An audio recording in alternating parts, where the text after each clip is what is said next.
राजापासून वेगळं व्हायचं. पोटात रक्त बाहेर आलं. डोळे उरले नव्हते, कान उरले होते फक्त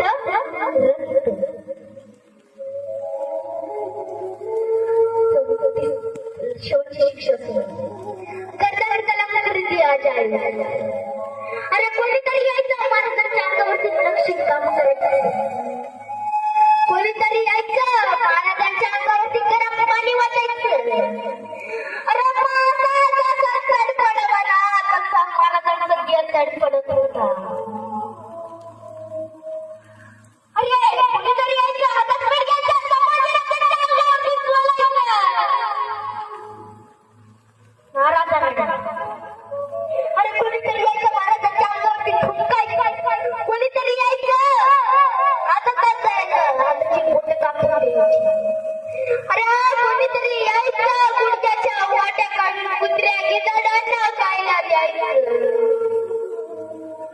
अरे बोलूच बोलावं तसं आपल्या राजाचं आपल्या छावत कातडून बोललं होतं.